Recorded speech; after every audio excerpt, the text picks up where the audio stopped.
verset 7 et verset 22. Jésus dit, je viens bientôt, et tout œil le verra, même ceux qui l'ont percé. Apocalypse 22, 7. Je viens bientôt. Heureux ceux qui lisent et entendent les prophéties de ces livres. Et le verset 12, je viens bientôt. Ma rétribution avec moi pour donner à chacun selon qu'est son œuvre. Jésus revient. Savez-vous, Jésus l'a dit lui-même. Je reviendrai, dit-il aux apôtres et à tous. Je vous prendrai avec moi, afin que là où je suis, vous y soyez aussi. Sa parole demeure éternellement. Selon 1 Pierre 1, verset 25. Les anges ont annoncé son retour. Nous trouvons ça dans Actes des Apôtres, chapitre 1er, verset 11. Lorsque Jésus, enveloppé d'une nuée, monta au ciel, les apôtres, dans l'extrême regret, les yeux fixés au ciel, et Jésus fut dérobé à leur égard. Deux anges vêtus de blanc leur apparurent et leur dirent, hommes galiléens, pourquoi regardez-vous au ciel ce Jésus qui est monté au ciel? Il reviendra de la même manière que vous l'avez vu allant au ciel. Oui, les anges avaient annoncé son retour. Le Saint-Esprit, par la bouche des apôtres, a déclaré aussi à maintes reprises, le Seigneur reviendra. Selon 1 Thessaloniciens 4, verset 16, et Hébreux 9, verset 28. Un tel événement, bien-aimé, établi sur de telles autorités, n'est-il pas pour nous d'une importance vitale? Lors de sa première venue, le monde l'avait rejeté.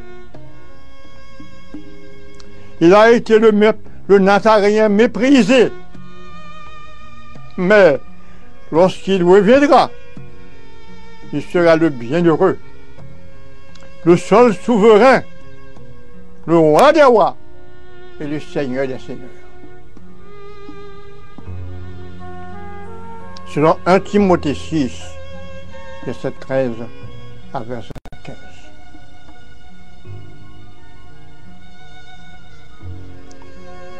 Il vient, bien-aimé, pour s'asseoir sur le trône de sa gloire. Selon Matthieu 25, verset 31. Et pour être glorifié dans tous ceux qui cherchent en lui le refuge.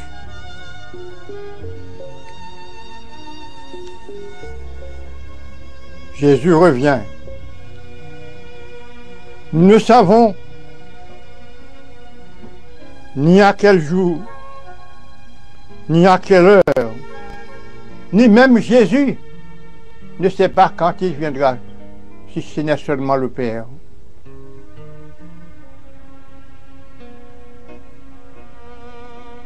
Si ce serait maintenant, bien-aimé, vous trouverez-il prêt? Je répète, si c'est maintenant le Seigneur viendrait, vous trouverez-il prêt? Pourrait-il vous prendre avec lui et monter à la rencontre de Christ dans les airs, où vous serez accueillis dans la demeure céleste? C'est pourquoi soyez réconciliés avec Dieu. Maintenant, le temps est favorable.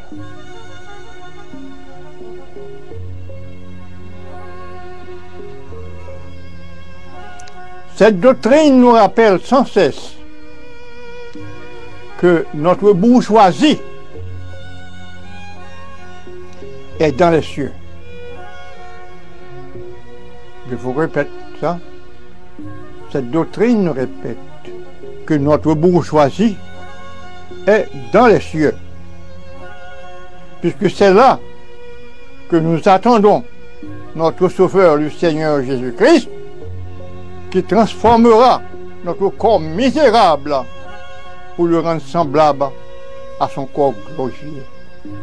Selon Philippiens 3, verset 20.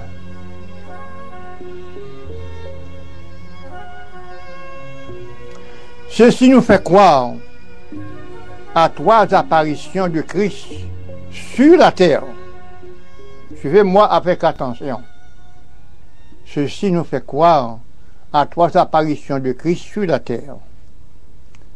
Première apparition, le plus grand fait de l'histoire, c'est que Jésus, le roi de gloire, a vécu sur la terre. N'est-ce pas?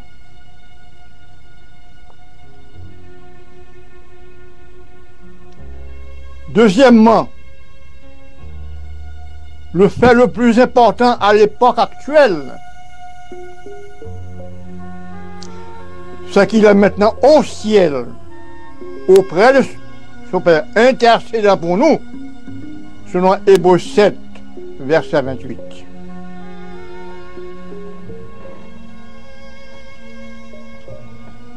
Troisièmement, le plus grand événement prédit pour l'avenir, c'est qu'il reviendra. Amen. Selon Hébreux 9, verset 24 à verset 26.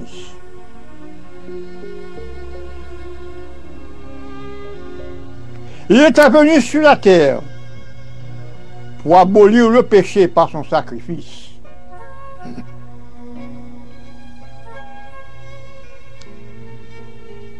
Et son entrée dans le ciel afin de comparaître maintenant pour nous devant la face de Dieu le Père.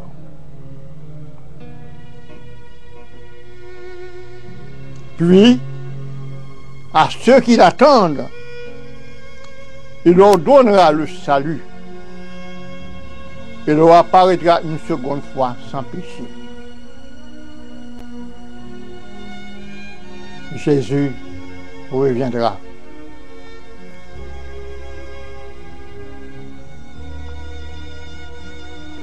Voici les signes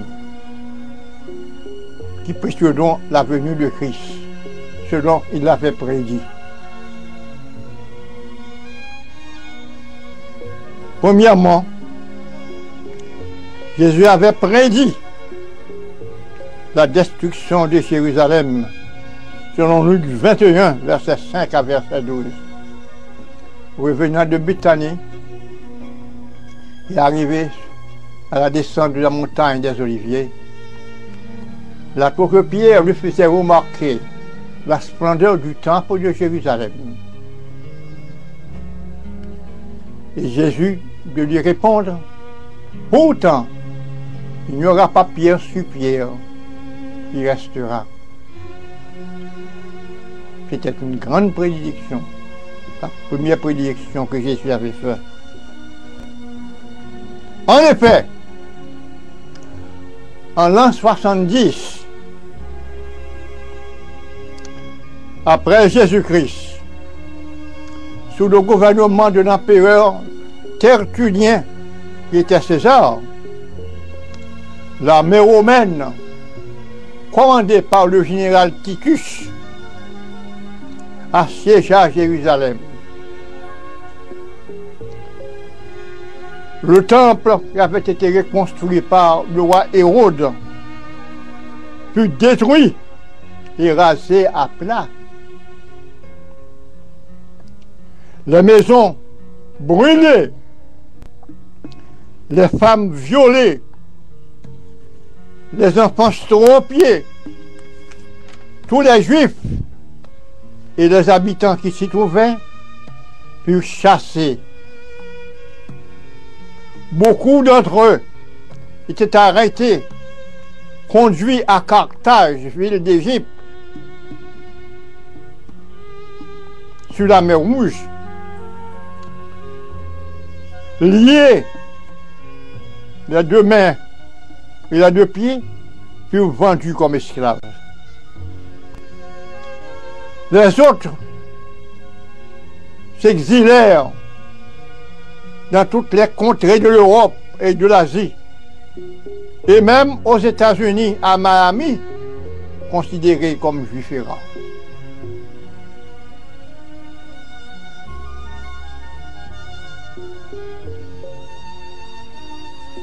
Il ne restait dans le pays que les pauvres et les infirmes.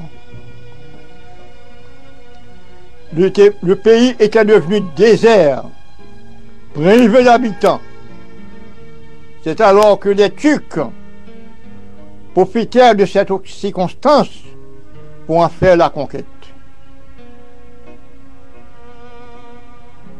Le pays d'Israël tomba d'alors sous la domination turque. Pendant sa domination, chaque pied arbre portant du fruit était taxé. Chaque pied bois portant du fruit était taxé. Ceci ne pouvait pas rester comme ça. Plus tard, les Turcs furent chassés par les Anglais et le pays d'Israël passa alors sous le protectorat de l'Angleterre. Je prends une pause. Réfléchis à ce que je viens de vous dire.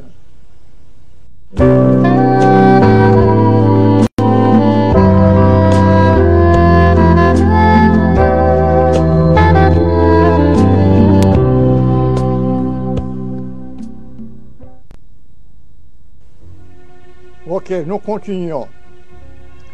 Après la Deuxième Guerre mondiale, l'ONU, sur la demande de l'ambassadeur haïtien à l'ONU, retenez bien ceci, oui. L'ONU, sur la demande de l'ambassadeur haïtien à l'ONU, vota à l'unanimité le retour des Juifs dans leur pays pour reconstruire la nation d'Israël. L'une des nations la plus prospères au monde, selon la prophétie de Jésus concernant les feuilles tendres de prière.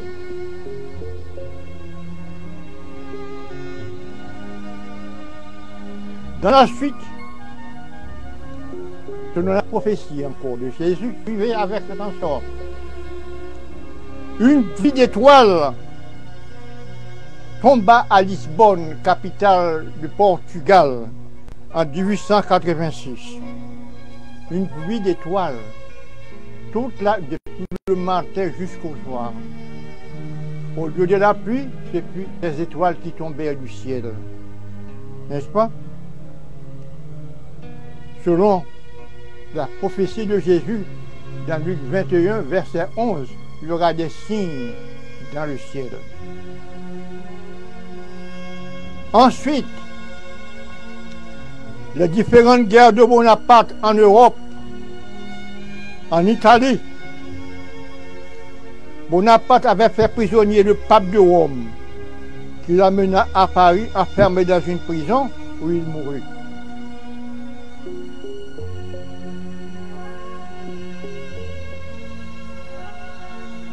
Survient ensuite la guerre de 100 ans entre l'Angleterre et la France, terminée à Waterloo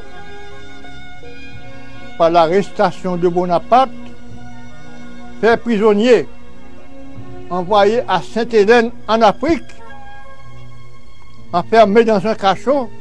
Là, il trouva la mort.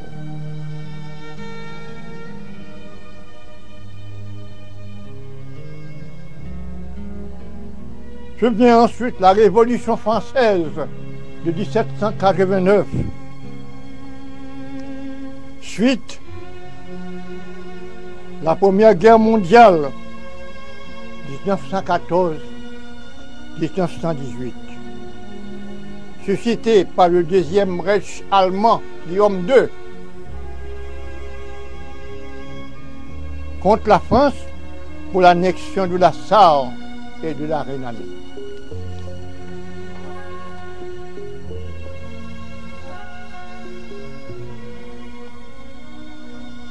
Un fait épatant en ce moment, vous allez vous l'apprendre, c'est que en 1914, le témoin de Jéhovah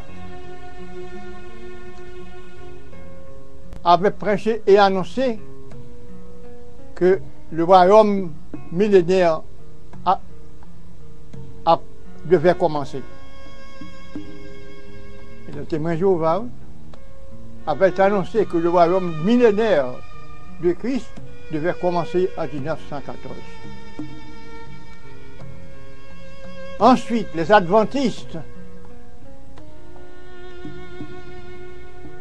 secondés par Madame White, Rutherford et William, avaient annoncé qu'en 1914, Jésus revient.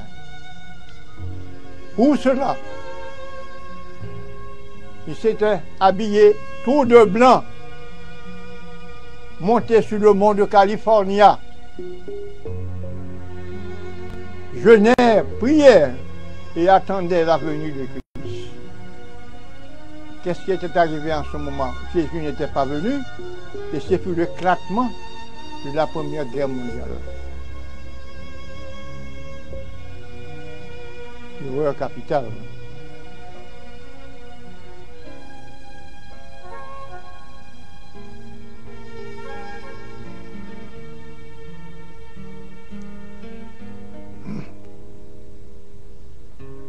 Dix ans après la guerre de 1918,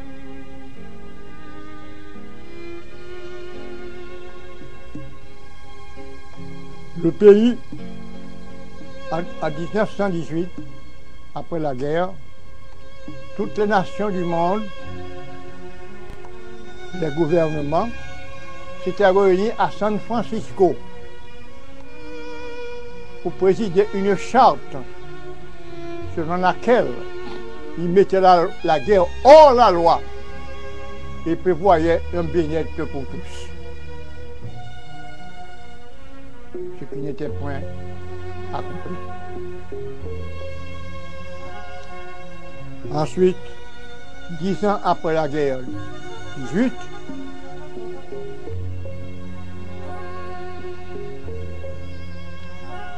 le monde, on avait assisté à des tremblements de terre. En Chine, par exemple, il y avait un bouleversement sismique où deux montagnes, l'une se trouvait au nord, l'autre au sud, se changèrent de place. Celle qui était dans le sud prend la place du nord et celle qui était dans le nord prend la place du sud. C'était une chose merveilleuse et les Chinois ne s'étaient pas convertis.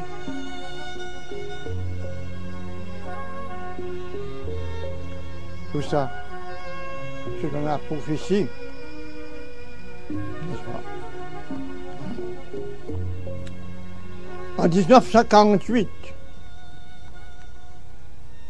39, la guerre 1939 et 1948, éclatait la Deuxième Guerre mondiale, présidée par le Troisième Reich, Adolf Hitler.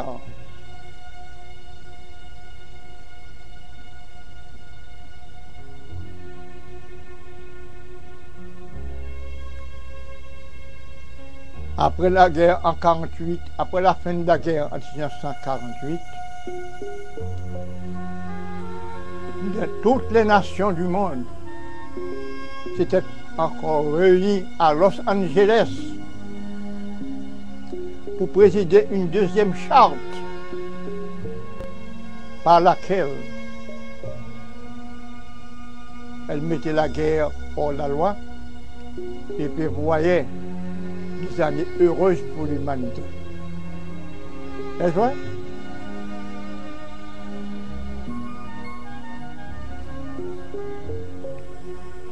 Ensuite, selon les prophéties de Jésus, on enregistrera, n'est-ce pas, des tremblements de terre au Japon, des éruptions volcaniques au Pérou et au Chili.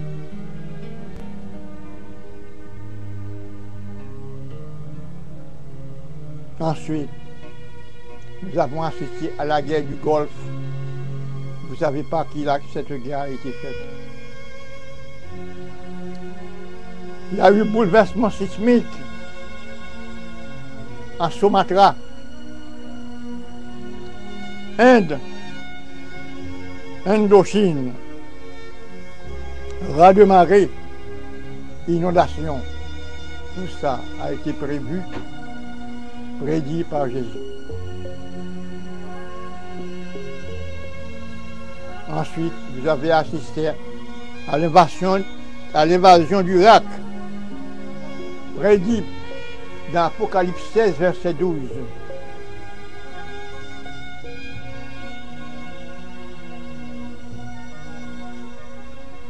Afghanistan,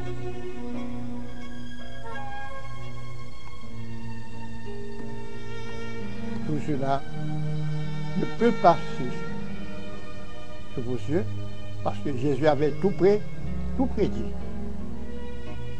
Il y aura des guerres, des révolutions, des mouvements de guerre, des signes dans le ciel, des phénomènes terribles. Vous allez voir aux phénomènes terribles qui sont accomplis sur la terre.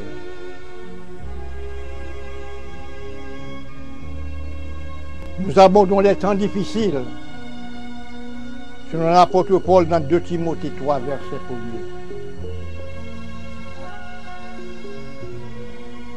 Temps difficiles au point de vue politique et social, n'est-ce pas?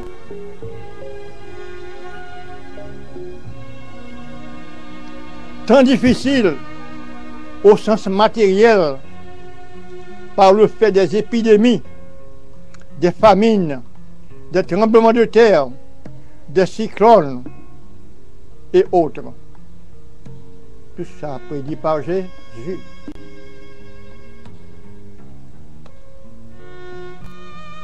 Temps difficile par l'anxiété qui règne parmi les nations, jalousie des peuples,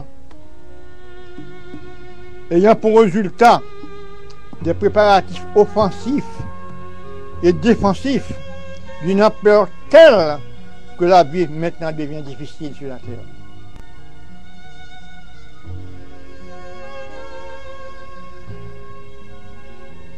Les gouvernements rivalisent la course à la mort. Les forces brutales, déchaînées, des hommes vivent dans la peur, effrayés des malheurs qui vont venir sur le monde. Et ce n'est pas sans raison, puisque Satan lui-même s'apprête à combiner toutes ses forces diverses dans le but pour effacer le nom de Dieu sur la terre. Important.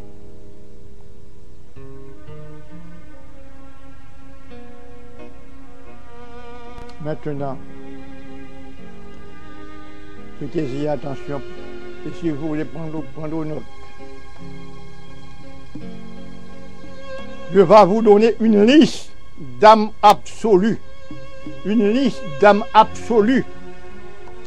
inventée par les savants du monde en vue d'arriver à l'annihilation de la terre.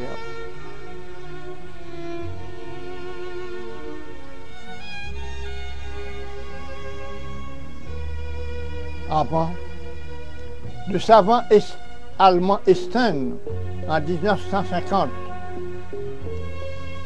avait dit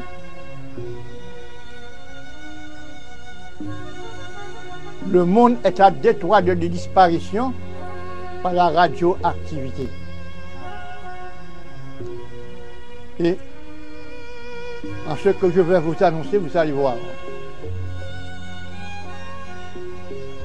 Premièrement, vous avez eu la bombe atomique qui détruisit 2 villes japonaises, qui jusqu'à présent, aucune vie n'est possible dans ces endroits. N'est-ce pas? Deuxièmement, les armes nucléaires avancées, faites de substances plus lourdes que l'uranium et plus puissantes que la bombe atomique elle-même. Troisièmement, vous avez la mini-bombe à hydrogène portatif pouvant transformer en eau une contrée. Je répète ça pour vous. La mini-bombe à hydrogène portatif pouvant transformer une contrée en eau, en lac d'eau. Quatrièmement, vous avez les bombes à neutrons, contraires aux bombes nucléaires. Ces bombes tuent les hommes par une radiation mortelle, mais laisseraient intacts les machines, les bâtiments et les aliments. Cinquièmement, vous avez les rayons soniques pour désorienter les êtres humains par infrasons inaudibles.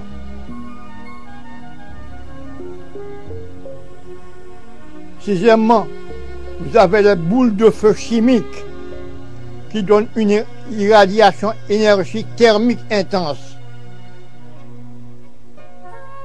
Septièmement, vous avez le laser, guerre climatique et stimulation sismique, possibilité de déclencher des ouragans, des tornades et des vagues de sécheresse contre un ennemi ou de déclencher même des tremblements de terre.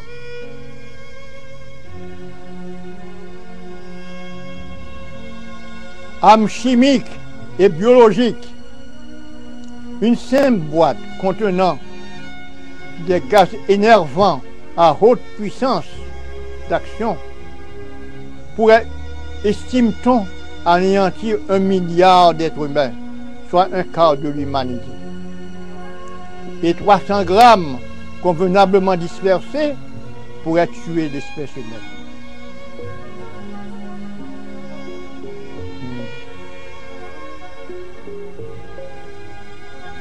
Vous voyez, nous continuons. D'après les prophéties, la magie, le spiritisme, etc., sont le lot des hommes. Ces choses sont défendues par Dieu. L'Esprit dit expressément que dans les derniers temps, le temps à venir, les hommes se détourneront de la foi pour s'attacher à des esprits séducteurs et à des doctrines de démons. Selon 1 Timothée 4, verset 1er. Cependant, levons nos voix pour l'adorer, l'agneau est souverain. Disons gloire, gloire, gloire.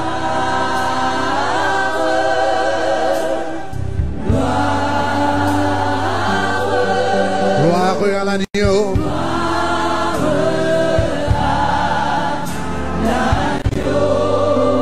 Chantons-le encore, gloire.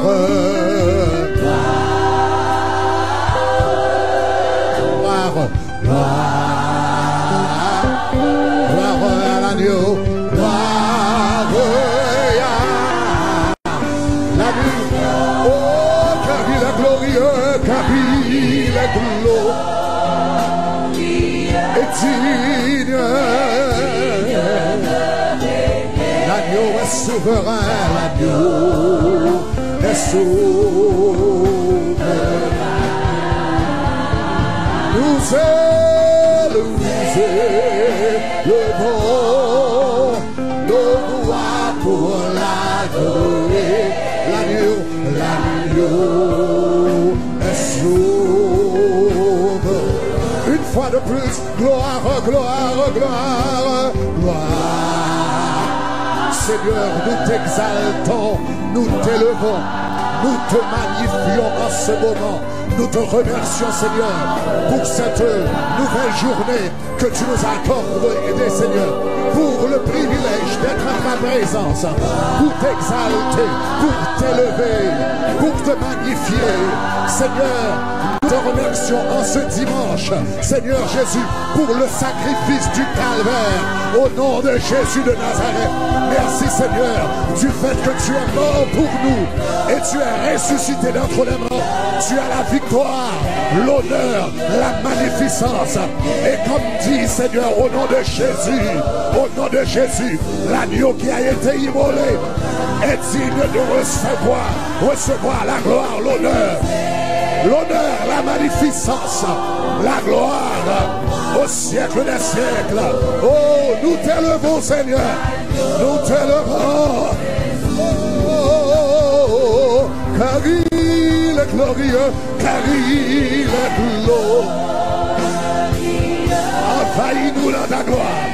Envahis cette salle, Seigneur, avec ta gloire au nom de Jésus. Au nom de Jésus. Au nom de Jésus. Ah, nous élevons nos voix pour l'agneau est souverain. L'agneau est souverain. Disons encore gloire, gloire, gloire, gloire. Puis je vis dans la main droite de celui qui avait été assis sur le trône. Alléluia. Un livre écrit en dedans et en dehors. Et ce livre était scellé de 7 sceaux. Et je vis un ange puissant qui criait d'une voix forte, qui est digne d'ouvrir le livre et d'en rompre les sceaux. Et personne dans le ciel, ni sur la terre, ni sous la terre, ne put ouvrir le livre et le regarder. Et je pleurais beaucoup de ce que personne ne pouvait ouvrir le livre. Personne n'était digne de le regarder. Et l'un des vieillards me dit, ah, Jean, ne pleure pas, car voici le lion de la tribu de Juda, le rejeton de David, celui qui a vaincu est digne d'ouvrir le livre et les 7 sceaux. Et je regardais, et du milieu du trône, il y avait 4 êtres vivants, au milieu des vieillards, un agneau qui était comme immolé. Il avait 7 corps et 7 yeux et 7 esprits que Dieu a envoyés par toute la terre. Il vint et prit le livre de la main droite de celui qui était assis sur le trône. Alléluia. L'agneau est souverain, car il est glorieux,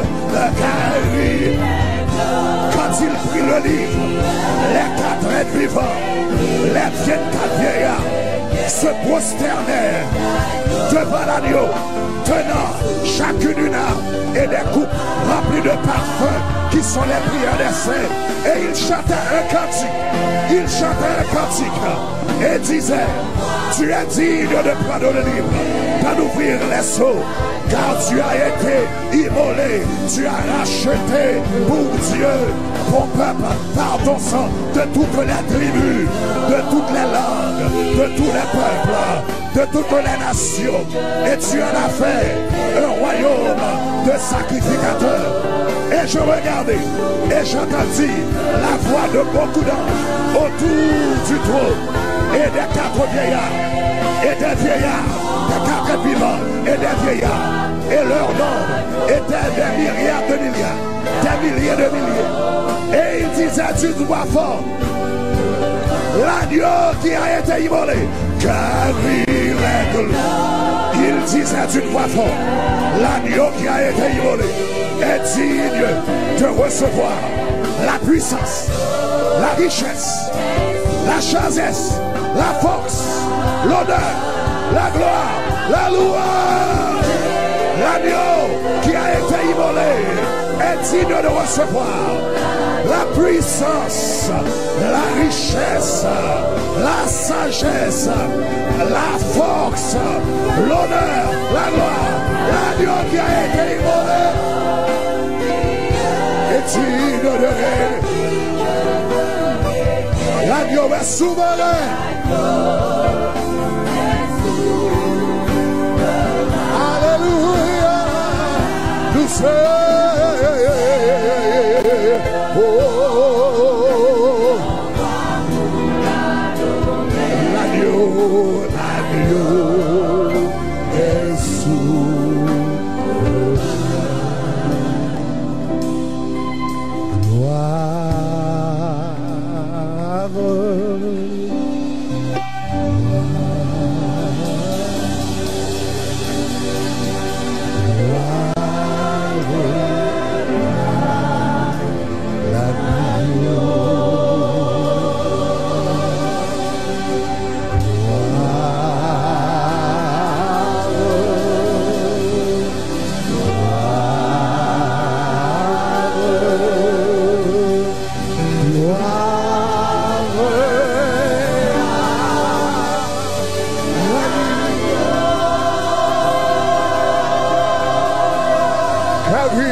L'agneau est souverain.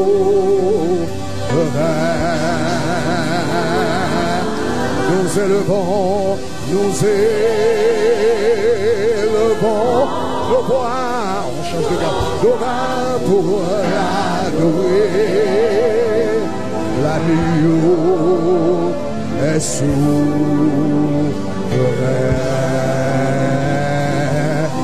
car il est glorieux et digne de l'agneau est souverain. Nous élevons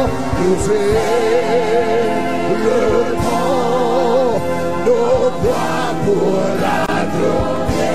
L'agneau est souverain, car il est glorieux, car il est digne de régner. L'agneau règne de ma vie éternelle. Règne sur ma famille. Règne sur mon ministère. Règne sur mes émotions. Règne sur mes finances. Règne sur ma pensée. Règne sur mon cœur, ô éternel. Règne sur mon âme. Règne sur mes désirs. Règne sur mon corps. Car il est glorieux.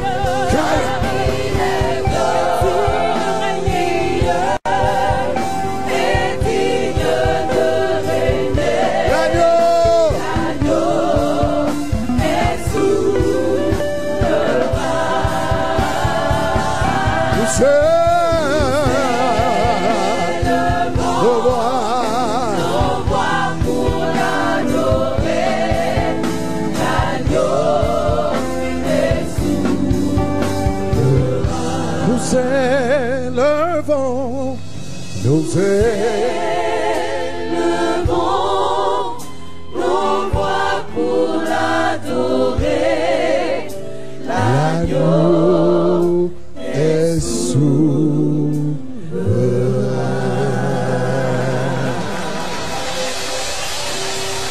Alléluia.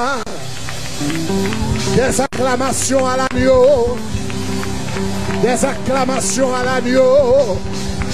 Des acclamations au roi des rois, au Seigneur des seigneurs, au Dieu des dieux, à celui qui ne change pas, qui reste le même d'éternité en éternité, l'alpha et l'oméga, le commencement et la fin, le rejetant. Yeah. L'agneau est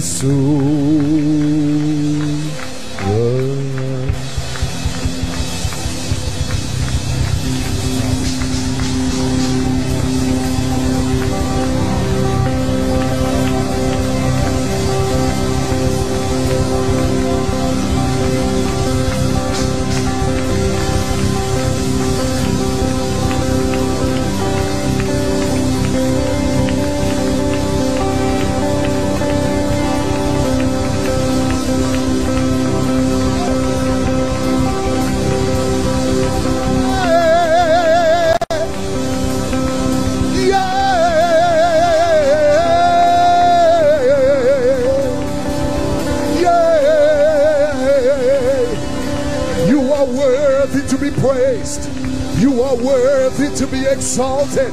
You are worthy to be magnified. You are worthy to be lifted up. You are worthy to be glorified. You are worthy to receive our praise. We bless your name.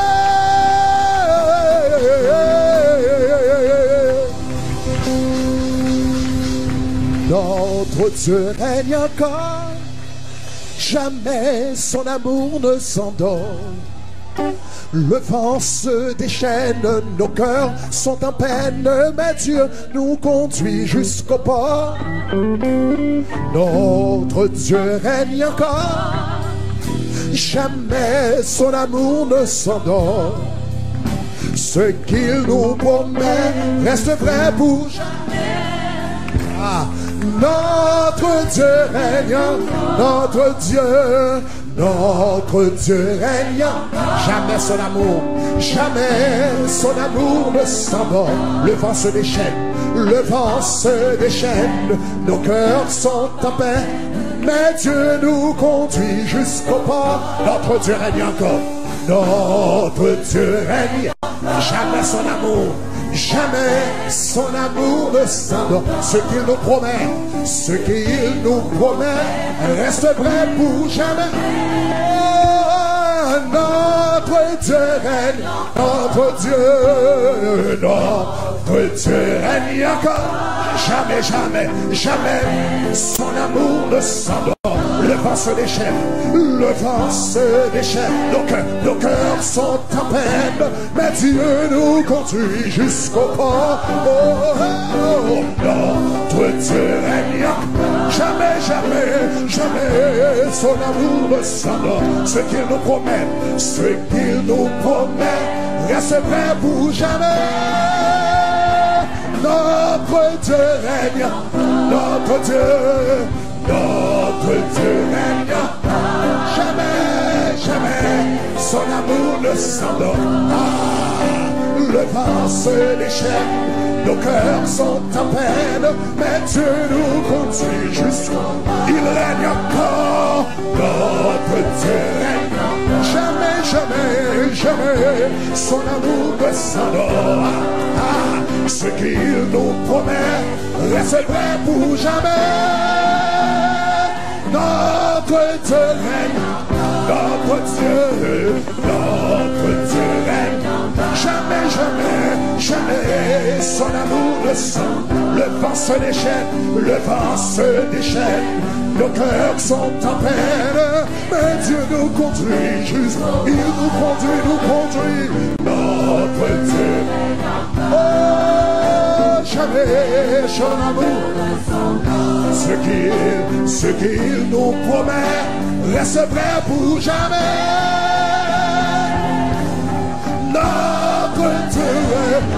Notre Dieu, disons-le, notre Dieu règne. Jamais son amour ne s'endort. Le vent se déchaîne, nos cœurs sont en peine. Dieu nous conduit jusqu'au. Il nous conduit. Notre Dieu règne. Mon Dieu règne encore. Il règne encore. encore, il règne encore. Dieu qui promet, reste prêt pour jamais. Notre Dieu règne, notre Dieu règne. Il règne jamais, son amour ne s'endort. Le vent se déchaîne, nos cœurs sont en peine. Il règne encore, notre Dieu règne. Jésus, tu règnes encore. Tu règnes dans ma vie, tu règnes dans mes finances, tu règnes dans mes émotions, tu règnes sur ma famille, tu règnes sur mes enfants. Notre Dieu règne, disons-le, notre Dieu règne. Jamais, jamais. Le vent se déchaîne, nos cœurs sont en peine, mais Dieu conduit jusqu'au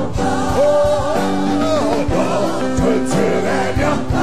Jamais, jamais son amour ne s'endort. Ce qu'il nous promet reste vrai pour jamais.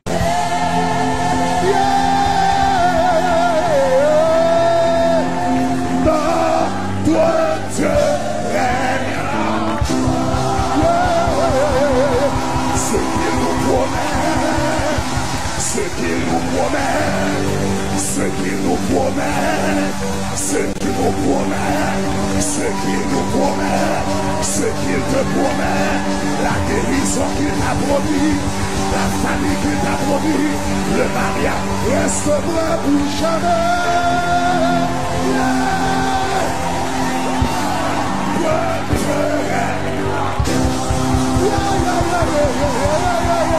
Je dis ce qu'il nous promet, ce qu'il nous promet. La famille qu'il t'a promis, le mariage qu'il t'a promis, l'entreprise qu'il t'a promise, la paix d'esprit qu'il t'a promise, le ministère qu'il t'a promis, le salut de tes proches qu'il t'a promis, reste vrai pour jamais. Yeah, yeah, yeah. Toi, Dieu règne.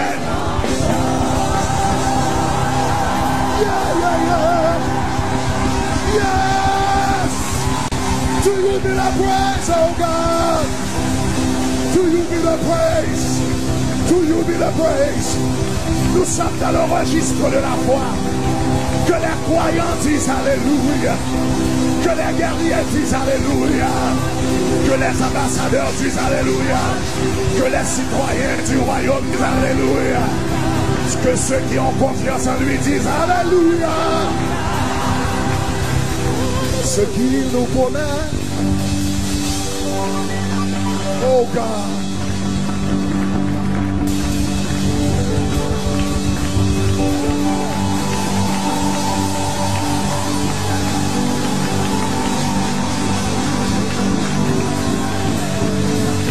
Le Seigneur n'a pas oublié sa promesse.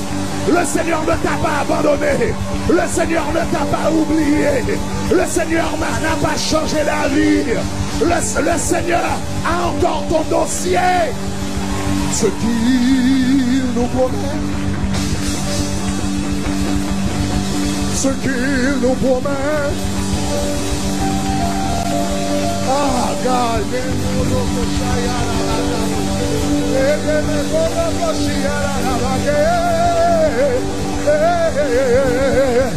Ce qu'il nous promet, ne te laisse pas décourager. J'ai dit ce qu'il nous promet.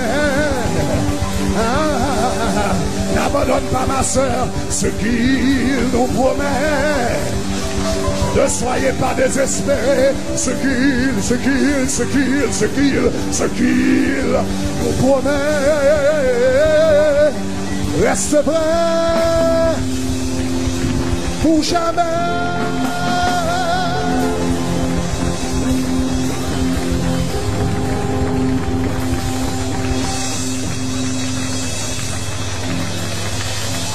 Non, toi tu règnes encore. ce qu'il nous promet reste vrai pour jamais.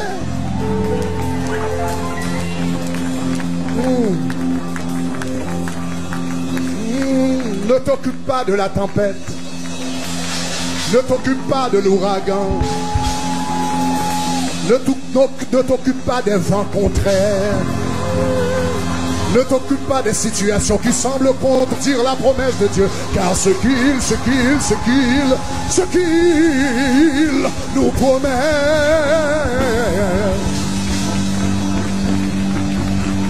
reste vrai.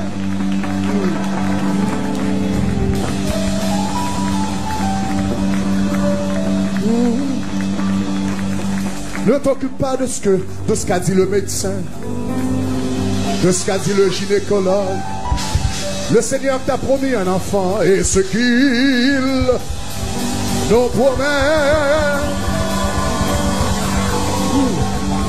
Ne t'occupe pas de la lettre que tu as reçue parce que le Seigneur t'a promis un emploi. Ce qu'il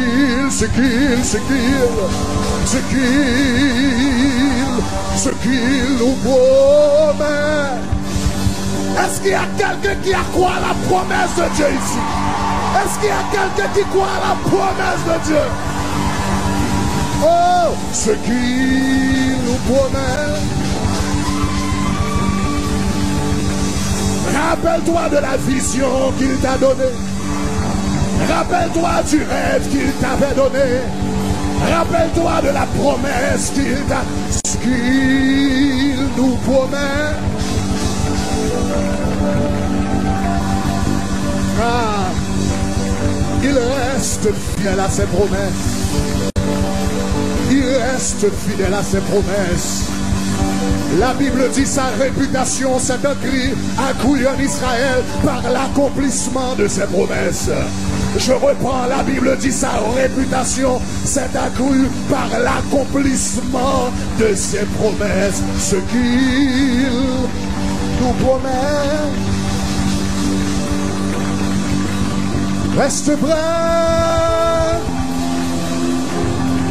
pour jamais.